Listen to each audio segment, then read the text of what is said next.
അപ്പോൾ hello guys, എൻ്റെ വൈഫില്ലാതെ ഞാനും ഫ്രണ്ട്സും മാത്രമായിട്ടൊരു വ്ളോഗാണ് ഇന്ന്. ആദ്യമായിട്ടാണ് നമ്മുടെ വ്ളോഗിലൊരു ട്രെയിൻ യാത്ര ഗോവയിലേക്കാണ് പോകുന്നത്. ഹലോ ഗൈസ്,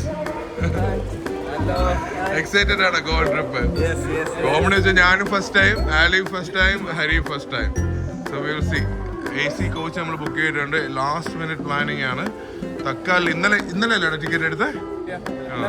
ഇന്നലെ റെയിൽവേ സ്റ്റേഷനിൽ ആക്ച്വലി ഞാൻ ഒരു ആഫ്റ്റർ 5 years ആണ് വരുന്നത്. ഒരുപാട് മാറ്റം കേട്ടോ. ക്ലീനായി, നീറ്റായി.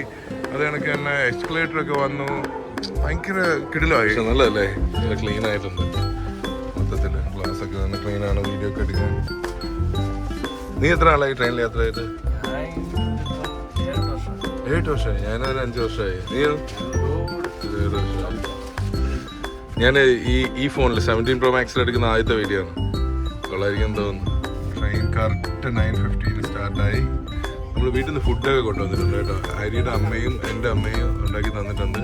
നമുക്ക് ഉച്ചക്കത്തേക്കും രാത്രിത്തേക്കും ട്രെയിനിൽ നിന്ന് ഒരു സംഭവം കഴിക്കില്ലെന്നാണ് പറയുന്നത്. ഇത് പ്ലാറ്റ്ഫോം 1 ആണ്. ശബരിമലയ്ക്ക് വന്നിരിക്കുന്ന ആൾക്കാരൊക്കെ ഉണ്ടോ? പോയിട്ട് തിരിച്ചു പോകണായിരിക്കും അല്ലേ? ട്രെയിനൊക്കെ നല്ല ക്ലീനാണ് കേട്ടോ.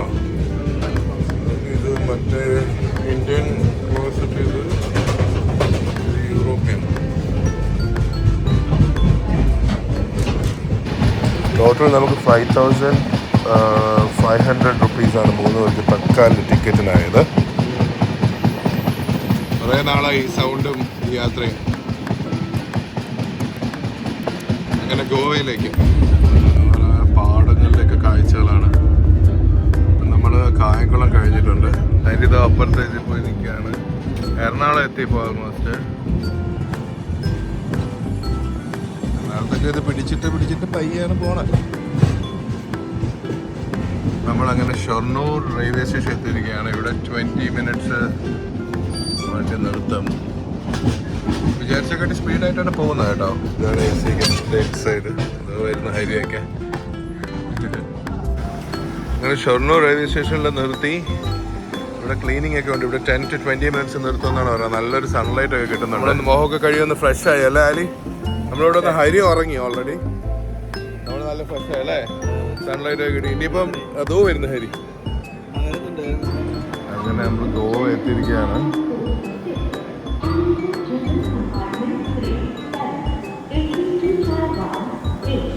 പക്ഷെ നമ്മളിവിടെ അല്ല ഇറങ്ങണം. നമ്മൾ തിവിം എന്ന് പറഞ്ഞ സ്റ്റേഷനിലാണ്, നെക്സ്റ്റ് സ്റ്റേഷനിലാണ് നമ്മൾ ഇറങ്ങുന്നത്. ബിക്കോസ് അതാണ് നോർത്ത് ഗോവയിൽ പോകാനായിട്ട് എളുപ്പം. അത് ഇവിടുന്ന് ഓൾമോസ്റ്റ് ഇനി ഒരു 60 to 80 kilometers ഇനിയും ഉണ്ട്. ആൻഡ് ഫൈനലി നമ്മൾ തിവിം സ്റ്റേഷൻ എത്തി. വിചാരിച്ചേക്കാട്ടി ഒരു 20 minutes ഡിലേ ഉള്ളൂ കേട്ടോ. കംപ്ലീറ്റ് ഒരു സ്ലം കണക്കൊരു സംഭവം കാണുന്നു. ഓക്കെ, വിചാരിച്ചേക്കാട്ടി 20 minutes ഡിലേ ഉള്ളൂ.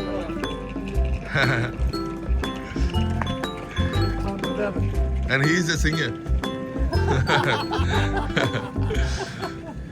ഇങ്ങനെ ഫുൾ ടൈം ഭയങ്കര ഒച്ചത്തിൽ കിടിലൻ പാട്ടുകൾ പാടുമായിരുന്നു. ഇപ്പം ഇറങ്ങി കാണുന്നതാണ് തിവിം റെയിൽവേ സ്റ്റേഷൻ. നല്ല മഞ്ഞൊക്കെയുള്ള നല്ല ക്ലൈമറ്റ് അല്ലേ? ഇറങ്ങിയ ഒരു പള്ളിയാണ് കാണുന്നത്. നമ്മളുടെ താമസിക്കുന്ന അടുത്ത് തന്നെ നമുക്ക് തന്നെ വണ്ടി അറേഞ്ച് ചെയ്തിട്ടുണ്ട്. അത് ഇവിടെ എത്തിയിട്ടുണ്ട്. നമ്മൾ ആക്ച്വലി ഒരു കോൺടാക്ട് നമ്പർ വെച്ചിട്ട് ബുക്ക് ചെയ്ത് റൂമിൽ നിന്ന് തന്നെ ഒരു ടാക്സി അറേഞ്ച് ചെയ്തു. അതിന് 1,000 ആണ് നമ്മൾ ചാർജ് ചെയ്തത്. ജസ്റ്റ് 20 kilometers ഉണ്ടായിരുന്നുള്ളൂ. നമ്മൾ രാവിലെ തന്നെ ഡ്രൈവർ അടുത്തൊരു ചായ കുടിക്കണമെന്ന് പറഞ്ഞ് വണ്ടി നിർത്തിപ്പിച്ച്. ഭയങ്കര പഴയ ബിൽഡിംഗ് ഒക്കെ ഉണ്ട് കേട്ടോ ഇവിടെ. നല്ല പഴക്കമുള്ള ബിൽഡിംഗ്. അതൊക്കെ കണ്ടോ? ചെടിയൊക്കെ അതിൽ വളർന്നിരിക്കുന്നു. ചായക്കട നിർത്താൻ ഇതാണ് പുള്ളിക്കാൻ നിർത്തിയ ചായക്കട. അത് കടയൊന്നും തുറന്നില്ല. അപ്പോൾ എന്തായാലും ഇവിടെ നിന്ന് കുടിക്കാം. നമ്മൾ താമസിക്കുന്ന സ്ഥലം എത്തി. ഇതാണ് നമ്മൾ എടുത്തിരിക്കുന്ന ഹോട്ടല്. ഇവിടെ തന്നെ ബൈക്ക് റെൻറ്റും കാർ റെൻറ്റും ഒക്കെ ഉണ്ട് കേട്ടോ. രാവിലെ ആരും എണീറ്റിട്ടൊന്നുമില്ല. റൂം നല്ല റൂമാണ് കേട്ടോ. പക്ഷെ റേറ്റ് 2,500 ആണ് പറയുന്നത് 3 പേർക്ക്. പക്ഷേ 2,500 ആണെങ്കിലും ആ എമൗണ്ടിനാണ് ഇപ്പം നല്ല സ്വിമ്മിംഗ് പൂളൊക്കെ വരെ നല്ല റൂമൊക്കെ ഉണ്ട്. പക്ഷെ ഇത് കൊള്ളാം, നല്ല റൂം.